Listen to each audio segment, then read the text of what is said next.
Hello students, आप सभी को मेरा नमस्कार। मैं रोहित कुमार बिंद्रा, सभी का बहुत बहुत स्वागत है हमारे वाईफाई चमत्कार क्लासेज में। तो जैसा कि आप जानते हो कि क्लास 9th का मैं विज्ञान पढ़ा रहा था, जिसमें फिजिक्स उठाया हूँ। तो फिजिक्स में पार्ट नंबर 2 पढ़ाया हूँ। तो पार्ट नंबर 2 जिसका नाम है बल तथा गति के नियम। बल तथा गति के नियम, गति के नियम। अब यहाँ पर समझ लेते हैं गति के नियम, बल तथा गति के नियम। तो चीज़ों को समझिए आप। हालांकि मैंने लिखवा दिया, आपको बस आज सुन लेना है, ठीक है। सुनिए ध्यान से। पहला हेडिंग मैंने इसमें पढ़ाया था आपको बल। बल क्या होता है उसके बारे में बस आपको सुनना है, ध्यानपूर्वक सुनिए। बल मैंने बताया था कि बल एक प्रकार का धक्का है अथवा खिंचाव है, जिसमें किसी वस्तु की अवस्था में परिवर्तन करने की प्रवृत्ति होती है, अथवा बल क्या करता है, किसी वस्तु की स्थिति को चेंज करता है। वही क्या होता है, बल होता है। और मैंने बताया था बल का जो बल को दर्शाते कैसे हैं, बल को दर्शाते कैसे हैं, ठीक है। तो मैंने बताया था बल को दर्शाते हैं कैपिटल एफ से, ठीक है। बल को कैपिटल एफ से दर्शाते हैं। इसके बाद मैंने बताया था मात्रक। मात्रक क्या होता है, तो मात्रक से पहले हम जानेंगे सूत्र। मात्रक से पहले बल का सूत्र क्या होता है, एफ बराबर होता है यम ए। एफ बराबर क्या होता है, यम ए होता है। और इसके बाद देखा जाए, अगर किसी भी राशि का अगर मात्रक आपको ज्ञात करना है, ठीक है, किसी भी राशि का आपको मात्रक ज्ञात करना है, तो सबसे पहले उसका सूत्र याद होना चाहिए। जैसे मान लो हमें बल का ही मात्रक ज्ञात करना है, सपोज मुझे याद नहीं है लेकिन सूत्र याद है, तो आप उस सूत्र की मदद से आप क्या करेंगे, बल का मात्रक ज्ञात कर लेंगे। जैसे यहाँ पर यम ए होता है, जिसे हम बताया था माँ मतलब बल, माँ मतलब बल, माँ को ही क्या कहा जाता है, बल कहा जाता है, ठीक। आप चीज़ों को समझ लेते हैं। जैसे मैंने बताया था कि जो द्रव्यमान है एक मूल राशि है जिसका मात्रक होता है किलोग्राम। तो मेरे भाई यहाँ पर किलोग्राम लिखोगे और इंटू, और एक त्वरण होता है, त्वरण को हम मीटर प्रति सेकेंड स्क्वायर कहते हैं। तो यहाँ से आप लिखोगे मीटर प्रति सेकेंड स्क्वायर। तो इस तरह से आपको निकल कर आएगा एफ का मान, एफ का मात्रक किलोग्राम इंटू मीटर प्रति सेकेंड स्क्वायर। इसी को हम क्या कहते हैं, न्यूटन कहते हैं। इसी को हम न्यूटन कहते हैं। इतनी बात आपको मैंने बता दिया था। चलिए अब अगला पॉइंट क्या है। इतनी सारी चीज़ें उम्मीद है कि आपको समझ में आ रही हुई, क्योंकि मैंने एकदम स्टार्टिंग से पढ़ाया है। अब यहाँ से हम बताते हैं। और जैसे माँ को हम कहते हैं बल, माँ को हम कहते हैं बल मेरे भाई। लेकिन मैंने बताया था इसकी परिभाषा यहाँ से भी बनाओगे, द्रव्यमान तथा त्वरण के गुणनफल को ही क्या कहा जाता है, बल कहा जाता है। यहाँ से भी परिभाषा आप बना सकते हो। इसके बाद मैंने पढ़ाया था आपको बल का प्रभाव, बल के प्रभाव, ठीक। तो आपको समझना है, चीज़ों को समझ लेना भाई। बल के प्रभाव क्या होता है, कि मैंने पहला प्रभाव बताया था आपको कि यदि कोई वस्तु स्थिर हो तो वह बल क्या करता है, उसे गतिशील बनाता है। यदि कोई वस्तु स्थिर है तो बल उसको क्या करता है, गतिशील बनाता है। जैसे में अगर देखा जाए, फुटबॉल को यदि पैर से क्या करते हो, मारते हो, फुटबॉल है, फुटबॉल रखा है, फुटबॉल को यदि पैर से मारते हो तो वह क्या होगी, चलना स्टार्ट होगी, मतलब क्या होगी, गतिशील में हो जाएगी, ठीक है। तो पहला प्रभाव ये है, पहला प्रभाव हो गया। दूसरा प्रभाव मैंने बताया था, बल किसी गतिशील वस्तु को स्थिर कर देता है। जैसे मैं क्या कर रहा हूँ, मैं दौड़ रहा हूँ, मैं क्या कर रहा हूँ, मैं दौड़ रहा हूँ, ठीक है। मैं दौड़ रहा हूँ, आगे जा रहा हूँ, फिर पीछे जा रहा हूँ, या तो सीधे आ रहा हूँ या पीछे जा रहा हूँ, ठीक। यदि सपोज मैं दौड़ के जा रहा हूँ, कोई व्यक्ति आगे से आया और मुझे क्या करिया, बल लगाया। जब भाई मैं दौड़ के जा रहा हूँ, कोई आगे से बल लगाया तो क्या हो गया, रुक गए ना, हम तो रुक जाएंगे। तो क्या करता है कि यदि कोई बल क्या करता है, किसी भी वस्तु अगर चल रही है अथवा गतिशील है तो उसे क्या करता है, रोक देता है, स्थिर कर देता है, ठीक है। इसके बाद तीसरा पॉइंट मैंने बताया था, सुनना है मेरे भाई, सुनना है कहानी, क्योंकि जितना कहानी सुनिएगा उतना याद होगा। तो अगला पॉइंट बताया था मेरे भाई, बल किसी गतिशील वस्तु की दिशा को चेंज कर देता है। बल किसी वस्तु की दिशा को चेंज कर देता है। तो अब यहाँ पर चीज़ों को समझते हैं, क्या समझना है। जैसे मान लो मैं क्या कर रहा हूँ, मैं साइकिल चला रहा हूँ। क्या चला रहा हूँ, साइकिल है, साइकिल का हैंडल है, सपोज मान लो क्या हैंडल है ना। अब मैं जा रहा हूँ सीधे, मुझे जाना है कहाँ, कुछ दूरी पर जाना है। सपोज मुझे अपने ही घर जाना है, तो मैं अपने घर जा रहा हूँ। देखो मैं जा रहा हूँ, लेकिन मैं गलती से मुझे इधर जाना पड़ा। क्या जाना पड़ा, इधर जाना पड़ा, क्योंकि इधर मार्केट है और इस यहाँ पर चट्टी, यहाँ से हमें कुछ सामान लेना है, ठीक है। हालांकि घर तो मैं सीधे जा रहा था, लेकिन गलती से अचानक घर से फ़ोन आया, बोला कि चट्टी से सब्जी भी लेते आना। तो मेरे साइकिल का हैंडल कहाँ गया, इधर मुड़ गया कि ना, मुड़ गया ना भाई। जब मुड़ गया तो ये क्या करता है, कि बल किसी गतिशील वस्तु की दिशा बदल देता है। समझ में आ गई बात? तो जैसे साइकिल के हैंडल से उसकी दिशा बदल जाती है। आप सीधे जा रहे हो, साइकिल ऐसे करोगे, अगर इधर मुड़ोगे तो दिशा बदल जाएगी। ठीक है, ये सारी चीज़ें दिमाग में उम्मीद है कि बैठ गई होगी। ठीक है, इसके बाद मैंने बताया था भाई, इसके बाद आज रिविजन है। इसके बाद मैं एक दो सवाल बताऊंगा आपको। ठीक है, बल के कुछ यहाँ प्रकार अथवा कुछ बल हैं जिनके बारे में यहाँ पर मैंने बता रहा हूँ, आप सुनिएगा ध्यान से। जैसे घर्षण बल, घर्षण बल कहता है कि जैसे मान लो आप कोई सड़क पर वाहन जा रहा है। ठीक है, वाहन जा रहा है, जब सड़क पर वाहन जा रहा है तो जो वाहन का टायर है, क्या है? टायर है।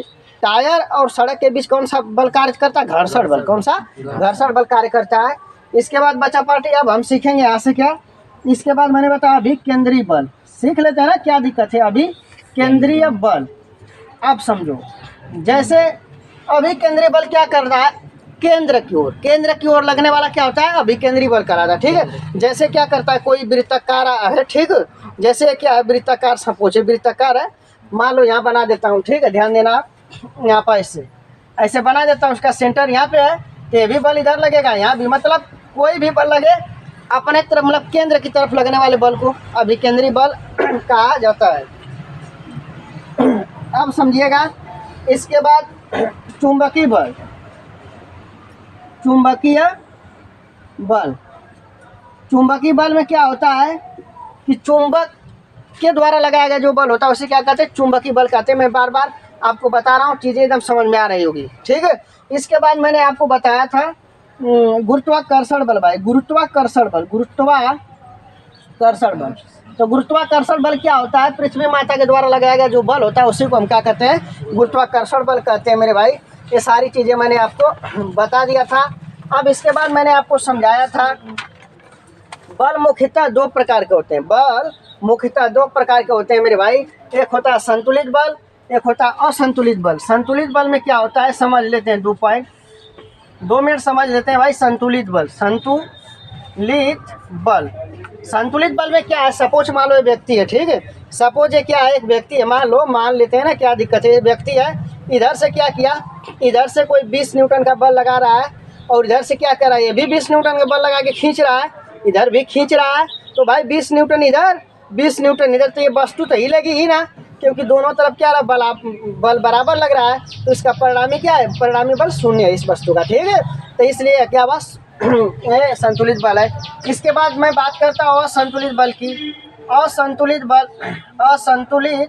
बल क्या होता है? असंतुलित बल में क्या होता है, यदि कोई व्यक्ति, मान लो सपोज ये क्या है, इस वस्तु को, या सपोज इसे खींचने के लिए एक व्यक्ति क्या किया, इधर 50 न्यूटन का बल लगा रहा है, इधर खींच रहा है 50 न्यूटन लगा के, इधर क्या कर रहा है, 100 न्यूटन का बल लगा के खींच रहा है ना। तो ये क्या करेगा, ये तो इधर रहेगा ना, ये जब 100 वाला भाई भारी होगा, इसे खींच के लेके जाएगा। तो अगर जो इधर 50 वाला हल्का आते हैं, 20 से अच्छे चले, मतलब इसकी गतिशील में हो जाएगा, स्थिति चेंज हो जाएगी ना। ये इसका मतलब कहें कि असंतुलित बल है। क्या है? असंतुलित। यदि कोई वस्तु है तो उसको कोई व्यक्ति क्या कर रहा है, एक तरफ इधर से खींच रहा है कम वजन वाला, इधर से ज़्यादा वजन वाला खींच रहा है, तो वस्तु एक स्थान से दूसरे स्थान पर जाएगी, तब उस समय कहेंगे असंतुलित बल है। परिणामी बल 0 उस समय नहीं है। ठीक, ये सारा चीज़ें मैंने पढ़ाया था। इसके बाद मैंने बताया था मेरे भाई संतुलित बल तथा असंतुलित बल में अंतर। तो अंतर मैंने बताया था, संतुलित बल किसी वस्तु का परिणामी बल क्या हो, 0 हो, उसे हम संतुलित बल कहते हैं, और असंतुलित बल में परिणामी बल 0 नहीं होता है। और मैंने बताया था संतुलित बल में दूसरा पॉइंट कि ये बल वस्तु की स्थिति को परिवर्तन नहीं करते। वस्तु की स्थिति को, जैसे ये मैंने बताया कि इसको अगर 20 न्यूटन का इधर बल लगा खींच रहा है, 20 न्यूटन इधर खींच रहा है, तो ये अपने जगह यहाँ पर आएगी, कहीं जाएगी नहीं। तो इसलिए यह क्या करता है, परिवर्तन नहीं करता है किसी वस्तु की स्थिति को। लेकिन असंतुलित बल क्या करता है, किसी वस्तु की स्थिति को बदल देता है, अर्थात गतिमान कर देता है। ठीक, इसके बाद मैंने बताया था संतुलित बल में ये बल वस्तु की आकृति आकार में परिवर्तन कर सकते हैं, ये वस्तु के आकृति और आकार में परिवर्तन कर सकते हैं, लेकिन असंतुलित बल क्या करता है, आकृति और आकार में परिवर्तन नहीं करता। यहाँ तक मैंने बता दिया था, सारा रिवाइज हो गया। अब हेडिंग लगाइएगा प्रश्न। लेकिन जब मेरी वीडियो को आप देख रहे हैं तो उसको सब्सक्राइब कर लीजिए, ठीक है, क्योंकि आप अपने सभी घर वाले जितने भी सदस्य हैं उनसे आप बहुत ही लगाव रखते हैं, उनकी बातों को फॉलो करते हैं। तो उम्मीद है कि मेरे चैनल को जरूर सब्सक्राइब करेंगे। सब्सक्राइब कर लीजिए ना, क्या दिक्कत है, पैसा तो लगता ही नहीं भाई। तो क्वेश्चन लिखते हैं भाई क्वेश्चन लिखते हैं, क्वेश्चन हेडिंग लगाइएगा क्वेश्चन। 5 किग्रा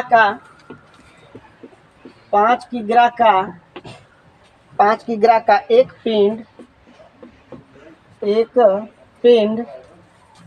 10 मीटर प्रति सेकेंड स्क्वायर, 10 मीटर प्रति सेकेंड स्क्वायर के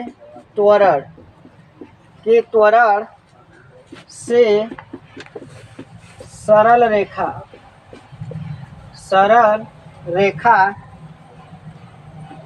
रेखा में गतिमान करता है, सरल रेखा में गतिमान है। पिंड पर कार्यरत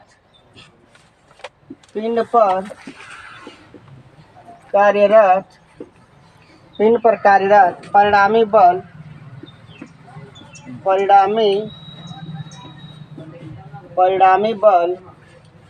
ज्ञात कीजिए।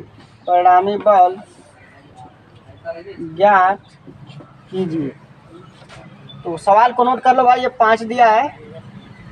5 किग्रा का एक पिंड 10 मीटर प्रति सेकेंड स्क्वायर के त्वरण से सरल रेखा में गतिमान है। पिंड पर कार्यरत परिणामी बल ज्ञात कीजिए। तो जैसा कि आप सभी जानते हो कि परिणामी बल बोला है मतलब कैपिटल एफ का मान पूछ रहा है, मीटर प्रति सेकेंड स्क्वायर बोला है मतलब त्वरण का मान दिया है। इसके बाद यहाँ पर आप देख सकते हो 5 किग्रा है मेरे भाई। जो किग्रा होता है और किस राशि का मात्रक होता है आपको पता है मेरे भाई, द्रव्यमान का मात्रक किलोग्राम होता है। तो आपको इस फिजिक्स का जब भी सवाल हल करना पड़ता है तो सबसे पहले उस फिजिक्स का सवाल हल करने से पहले उस सवाल को पढ़ो। इसके बाद कौन सा मात्रक है उसके अनुसार आपको पता चल जाएगा किस राशि का मान दिया। क्यों मेरे भाई? क्योंकि किलोग्राम एक मात्रक है और ये किस राशि का मात्रक है? द्रव्यमान का है। तो आप कहोगे कि द्रव्यमान को सर हमको बताए थे, यम से दर्शाए थे। आप बोलोगे कि सर हमको पढ़ाए थे और बताए थे कि द्रव्यमान को यम से दर्शाते हैं। तो मेरे भाई यहाँ पर आपको हल में लिखना है, दिया है मतलब जो भी सवाल में दिया रहता है सबसे पहले उसे लिखते हैं मेरे भाई, सबसे पहले उसे लिखते हैं। तो यहाँ पर द्रव्यमान को हम दर्शाते हैं यम से, और यम का जो मान दिया है मेरे भाई 5 kg दिया है। कैसे पता चला मेरे भाई? मैंने बताया, मैंने सिखाया, मैंने आपको बताया कि मात्रक को देख कर ही पता चलेगा किस राशि का मान दे रखा है। इसके बाद फिर यहाँ पर दिया त्वरण, तो त्वरण को मेरे भाई दर्शाते हैं ए से, और ए बराबर दिया है कितना? 10 मीटर प्रति सेकेंड स्क्वायर। कैसे पता चला कि त्वरण का मान दिया है? इस मात्रक को देखकर मैंने बताया मीटर प्रति सेकेंड स्क्वायर जो होता है वह त्वरण का मात्रक होता है। इतनी बात आपको ध्यान रखना है। अब इसके बाद क्या करते हैं, हमसे बल या बराबर क्वेश्चन मार्क, मतलब यह का मान हमसे पूछ रहा है। तो मेरे भाई बहुत ही सस्ता और सरल सवाल है, पढ़कर मज़ा ही आया होगा। जब मज़ा आया होगा तो एक लाइक और एक सब्सक्राइब जरूर दे दीजिएगा दोस्त। चलिए यहाँ से लिखेंगे चूँकि बल F बराबर, बल F बराबर क्या होता है? माँ। कुछ नहीं करना यार, कुछ नहीं करना, सिर्फ माँ को याद करो, सिर्फ माँ को याद करो। माँ को हमेशा याद करते हो, जब चोट लगती तब वो माँ बोलते हो, कुछ भूल जाते तब वो माँ बोलते हो, है कि ना? तो माँ को याद करो, आपको याद हो जाएगा। F बराबर क्या होता है? यम है, यम का वैल्यू रख दो आप। यम का वैल्यू आप रखोगे 5, गुणते त्वरण का 10 हो जाएगा, गुणा कर दोगे 10 × 5 = 50 मेरे भाई, या 50 न्यूटन आ गया। यही आपका क्या है? राइट आंसर है। तो उम्मीद है कि इस प्रकार का प्रश्न आप जरूर हल कर पाइएगा दोस्तों। तो इसे आप नोट कर लीजिएगा, बाकी अगला सवाल आपको अगले दिन बताया जाएगा। आज की इस वीडियो में बस इतना ही। जय हिंद, जय भारत।